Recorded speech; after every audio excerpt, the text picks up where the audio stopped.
Well, hello there, health coaches. We are back with another Coach the Coach session. And today I'm here with Ellen, who's one of our weekly mentorship members.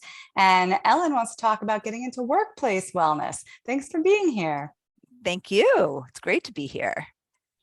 Can you give everybody just a little background, how long you've been coaching and what you've done so far? Sure. I got my health coaching certification through IIN, which I know a lot of us have gone through that program. I've been doing group health coaching for about 5 years. I collaborate with a gym, which is great because they advertise my programs. But the downside is that I'm somewhat dependent on them to do that advertising. And for the past like 6 months, we've kind of hit a few hurdles. So I'm kind of looking to pivot a little bit. I also have certifications in workplace wellness. I took some classes through the Workplace Wellness Center of Excellence. And I've sort of been exploring that and kind of would like to shift my focus a little bit. Okay, so you have a good amount of experience running these groups, and your story is not too different from what I often hear, which is I've developed this one great partnership. Mhm. Like, and then something happens. So it's like, and then the gym closed. Right, right. Or in your case, Yeah. you said, there's been some hurdles. So it's like, Yes. uh-oh. So are you feeling a little bit like your eggs are all in one basket? To a degree, but at the same time, I feel like I've got, a lot of balls in the air and I want to try to like stay focused. Like we all that expression, throwing spaghetti at the wall. Like okay, I'm done. Like I want to kind of stay focused and concentrate a lot of my energy in one area. Smart. Very Yeah. smart. So you've been part of our weekly mentorship group for a while now. I just want to remind everybody that we are opening enrollment in a couple of weeks. So if you're interested in joining us and having the opportunity for a one-on-one session with me like this, you want to go ahead and put your name on the wait list. It's at healthcoachpower.com/mentorship. And yeah, Ellen, we've talked about lots of different topics. I want to ask you this first. Why not take what you're doing and take it to other gyms, other fitness locations? I mean, that's a great question. I mean, I could, and I think the idea of partnering is always a good idea, any kind of collaboration. Um, right now, I do have a collaboration with someone that is a seasoned coach that does workplace wellness. So I've already started to develop a relationship with her. She has offered to mentor me, which is amazing. Um, so that's sort of why. I mean, other reasons why I don't want to just kind of keep doing the same old thing.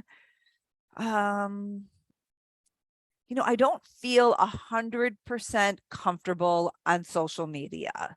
I think that is one reason why my business hasn't grown in health coaching. I have a Facebook group. I don't post a lot on Instagram. So I just don't have a real comfort level with social media. And with workplace wellness, I would be working more with the human resources, reaching out to them personally. And I do have a lot of contacts in the business world. So I think the idea of using my own personal contacts, I think I'd like to sort of give that a try. Okay. I mean, there's certainly something to be said for I've been doing this for a while and I'm tired of it. Monetarily, there's also something to be said for I'm doing something that works. Let me continue doing it, even while I explore maybe some other options. So, anyway, that was the first thing that came up in my Yeah, mind. You've been running right. programs, you could just go run them somewhere else. I could, and I even do have some fall programs with this specific gym planned. So I'm not totally cutting ties with this gym. Okay. But again, I think I'm at this point where I would like to slowly pivot. And I totally agree. I think the more experience that I get, I'm always learning new things about technology and just how to run my program more smoothly. I'm always sort of tinkering it a little bit. Should it be 8 weeks? Should it be 10 weeks? So I'm still in that world, but I'm definitely wanting to explore workplace wellness. And do you think that the program you've been running thus far will also work in a corporate setting, or will you be developing something new? So I have some programs that concentrate on stress and sleep that I've been developing. So I think those two areas would be great with workplace wellness. And then to throw in some mindful eating programs also, I think it would be the idea of using a few different pillars could work very well. Okay, good. So you'll leverage some of the content and maybe structure that you already have, and we're just bringing it to a different group. Yes. So now here's going to be the biggest difference. When you're working through the gym, it's the individuals who are paying you or paying the gym. How does it work? Through the gym? They pay through the gym and the gym then pays me through, payroll, Right. basically. Yes. Okay. So in this case, it could go one of two ways. It could be you go into a corporation, you do some free stuff for them, maybe do some workshops, some lunch and learns, and you offer a group to individuals, and they're paying out of their own pocket, and you're working with them as a group. Or you could pitch to the company is going to pay you and offer this to their employees for free. Which one of those are you kind of thinking about right now? Well, I'm hoping to be working with human resource directors. And from what I've been told, they do have wellness many times as part of their budget. So something like this could fall into a human resource department's budget. So I'm hoping that I would be paid directly from the company and they would be offering this as a service to their employees. Okay. It's interesting because I was having a conversation with an HR person several weeks ago who is definitely already paying for some type of health coaching in their company. They're not happy with it. It's hard for them to figure out what's going wrong. One thing she mentioned, though, was that because it's free, people kind of like half show up. They show up, they're not really into it. They just do it to check a box because they get some, there's some incentive for them to show up, and they're not like all there. So there is also that third option where the company subsidizes the cost, but there is some monetary, cost for the participants so that they have skin in the game. Yes, I totally agree. And I've heard that also. I've been trying to do some interviews with human resource directors and just kind of learning from them of what they're doing presently and what they think they would like to do in the future. Well, tell us what they're saying. Number one, because I think everyone will be interested. But for number two, I'm curious what they're saying that you're like nodding your head and going, yeah, I can do that. What do you think they are looking for? Well, I think post-COVID, if we can even use that terminology, post-COVID, not sure. But I think that we've seen a lot of changes in the corporate world. And one area is that they are definitely trying to offer more benefits to their employees. And something like this would fall under an additional benefit. So they're definitely interested in exploring wellness either in-house by actually hiring someone to work in a specific company or bringing in like an outside consultant.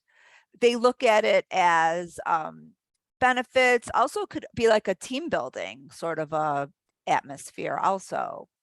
It sounds very good, especially when they're onboarding new employees. We have this work-life program, or we have this health and wellness program. So yes, it's very, very attractive to the employers for that reason. Do you get a sense of specifically, are they looking to run workshops? Are they looking to run 8-week groups? They want people to get one-on-one coaching, or do they have no clue? Well, I think there's definitely a lot of people out there that have no clue. However, the two different areas that I've been exploring is sort of a lunch and learn / webinar program that could still be virtual. It could be done anywhere. It can be live, it can be in person. Also, a lot of companies are looking at sort of a membership base where they would pay, that's more of a cost-effective way to go about it, where then individuals could just log in to a membership site and sort of do it on their own at their own time, with the idea that once a program is completed, maybe there would be some kind of an incentive from the corporation, maybe a gift certificate to Amazon or a health food store. So there would be an incentive for them to complete the program, but they would be able to, employees would be able to do this on their own time.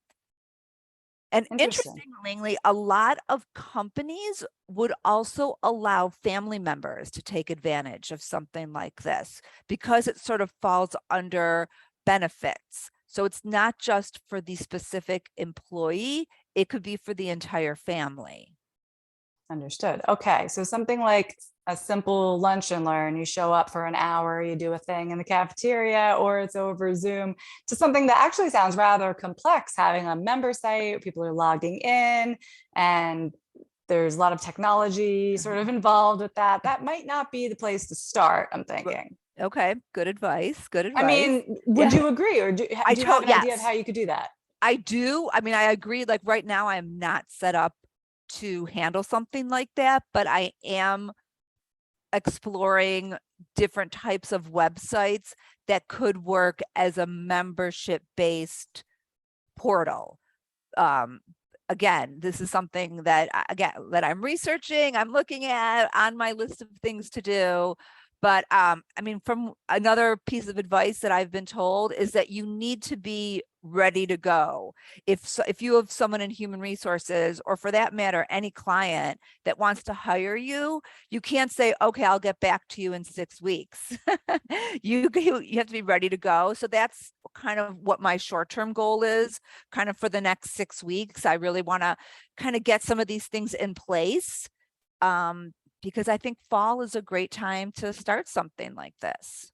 Well, it's interesting you should bring up timing, because I was thinking more about budgets and the fiscal year, where I've noticed that sometimes towards the end of the year, companies say, our budget's all done for this year, but we could do it in January. So you might be well positioned now to approach them with an idea, but be prepared for maybe offering something larger in January, or doing something that's very simple. Maybe it's just a one-time workshop, and getting a sense of, and I always recommend this with any type of collaboration, dip your toe in. Are they nice to work with? Are the employees pleasant? Does it make you feel good to be there? Are they responsive? Do they pay you on time? Are they respectful, before jumping into anything more complex? So I love the lunch and learn idea. Thank you. It's great advice. Definitely. I mean, oh my gosh, can you imagine selling some whole big package? I don't know, and if they go for it because they're desperate to get some sort of wellness program, and then you start working with them in a night, it could be a nightmare for the next 6 months. Right. And I always think that it does. It takes time to build relationships. And it's something that maybe will be, like you said, taking baby steps, maybe offering, one lunch and learn, or, doing something just to sort of get them interested, getting to know them, let them get to know me. And that, right, that's not an easy 1, 2, 3 situation. That may take some time.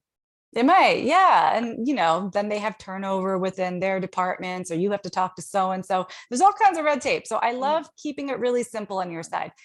Do you have a lunch and learn or a workshop like that you've already created, and you could show up tomorrow and do if they wanted you to?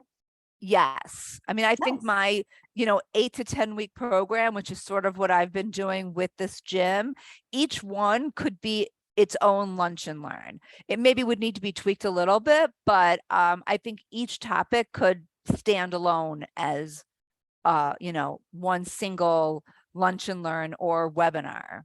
Okay, so gosh, you even have more than one. If you were talking to me right now and I was the head of HR and I said, we'd love to have you in, could you come in 2 weeks from now? You could say, yes, and which of these 8 topics would you like me to cover?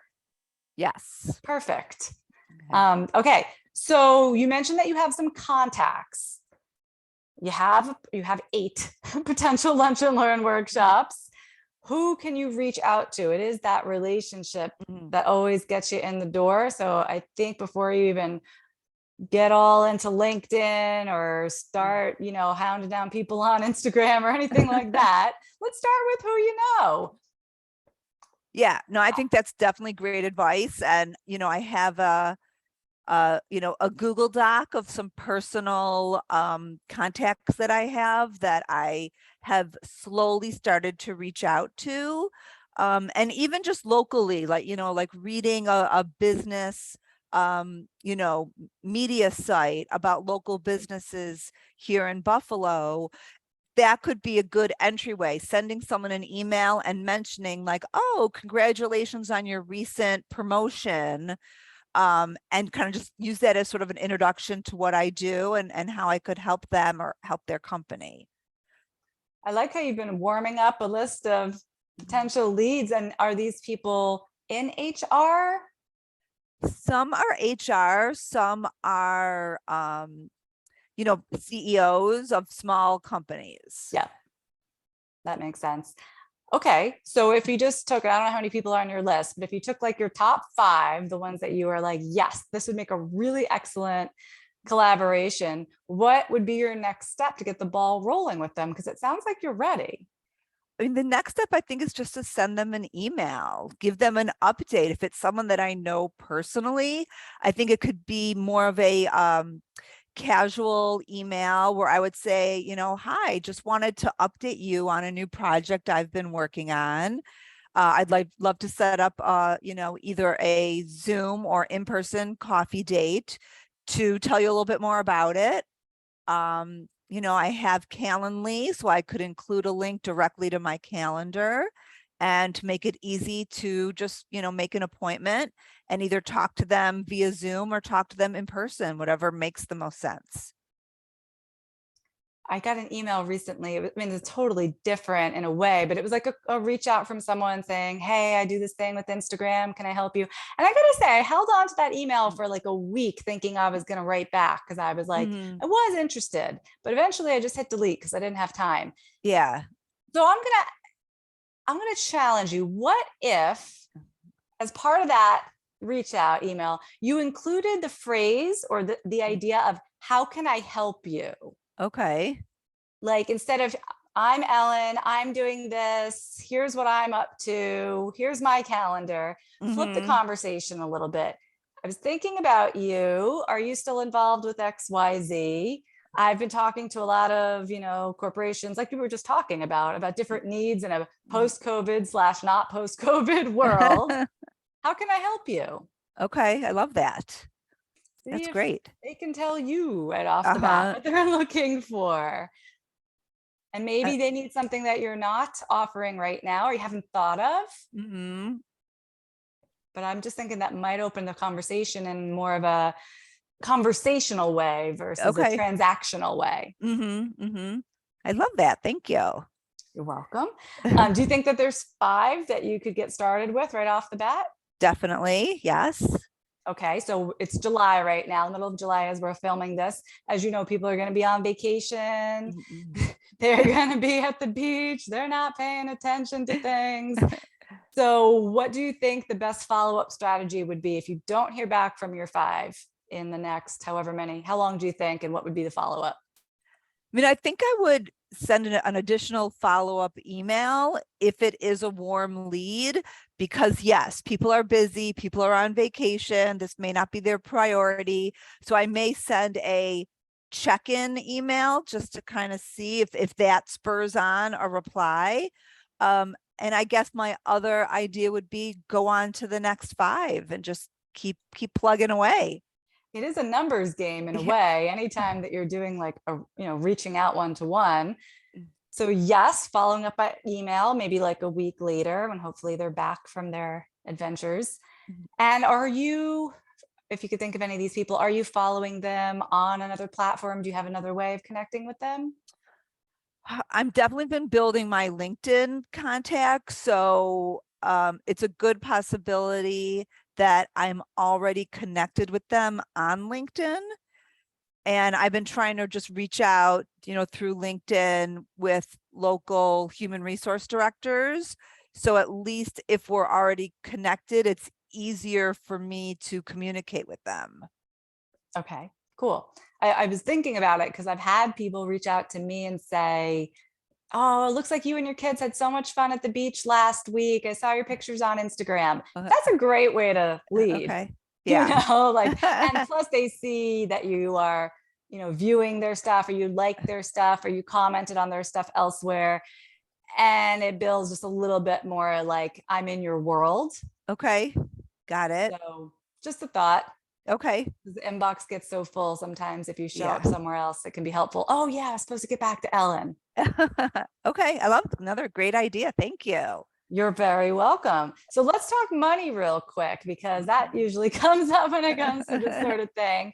If I'm the HR person and I'm like, yeah, we'd love to have you in for one of your 8 lunch and learns, Ellen, that sounds great. Maybe we can even do more than one before the end of the year. How much do you charge? That is always a difficult question for me. I've always had a difficult time with pricing. I think one reason goes back to the collaboration with the gym, where their members don't like to pay for a lot of extras. So I've been forced to keep that at a pretty low price. I think for one lunch and learn, I would feel comfortable, coming in at, probably about $500 if they could, get about in between, 25 people in the room. That would be great from my end. Yeah, that sounds like a solid place to start. And you gotta also think you might be talking to companies of varying sizes. Mm-hmm. So, and also sometimes you can talk to companies that are so big that they feel like they're doing you a favor. Uh-huh. And may, in that way, even though they have lots of money, they're like, oh, by letting you in the door, we're actually doing you a favor, and they expect you to do it for free. So I found that the answers can range what Mm-hmm. people are, willing to pay, expecting to pay quite a bit, from the smaller to the larger companies. What if I had a company? I'm just like playing sort of devil's advocate here, just Okay. playing out different scenarios so you can try them on for size. What if I'm like, yeah, Ellen, we can get a group of about 30 people together. Really excited to have you come in and talk about stress management. But we don't have any budget left for this year. We usually do this kind of thing for free because you'd be getting so much exposure to our employees. Would you be able to do something for free for us? I think I would be willing to do something for free just to get my feet wet and just to sort of go through the process. So I would maybe take the fall, and if anybody would want me to come in as a complimentary service, maybe I would do that, 5 to 10 times just for that experience. But then after that, I Mhm. feel like I would be worth a payment. I agree. You can only do the free stuff for so long. 5 to 10 times, I'm hoping at 5 to 10 different corporations, Yes, not for yes. the same ones. Okay, No, good. no. So Okay. that's a totally valid thing to do. Go in and get your feet wet. And if you think they're the kind of company that has the budget, I would encourage you to say something like, I'd be willing to do the first one for you guys at half rate, Okay. and like negotiate, because there Mhm. often is the money there. And like, you'll know, if you don't ask, you won't know. They can always just say no, and then you can decide to do it for free or not at that point. But just if you're gonna, especially if it's not gonna be over Zoom, Right. you're gonna go schlep in somewhere. Yeah. It's gonna Yeah. take the time to get there, and you got to get your hair done and the whole thing. That's a lot. That's a lot to be doing for $0. Okay, makes sense. And you've got plenty of experience. It's not like Yeah. you're just right out of school or anything like that. Right, right. Okay. All right. I like it. I like it a lot. Now, let's say you do the lunch and learn with somebody and they're like, we'd like to do more. We have this idea for maybe they don't even know what they want. They just know that they want to do more with you. My suggestion is you have a plan, like you have something mapped out that they can Mhm. look at specifically, like, it would be this long, this program would take this many weeks, it would be this many people, it would cost this much money, that you can say, great, here's something I offer. And they can, then they just have something to look at. Okay. And they can go, no, or they Mhm. can go, yeah. Okay. As opposed to keeping it like loosey goosey, like we want you Mhm. to do something. I would love to just have like a concrete offer for that Okay. next. Okay. Sounds good. Sounds like a good things to do on my list of things to do. Yeah. And, it doesn't have to be fancy. We're talking about shooting them over like a Google Doc Mhm. that outlines, what an 8-week program would look like. And so Okay. it's a proposal, like this is how Mm. I propose we do it. And again, there'll probably be some negotiation back and forth, but if you have that at the ready Okay. and it's all buttoned up, so much easier for them to say yes. Okay. All right. Sounds good. Ellen, this has been so wonderful talking to with you. I have one more question.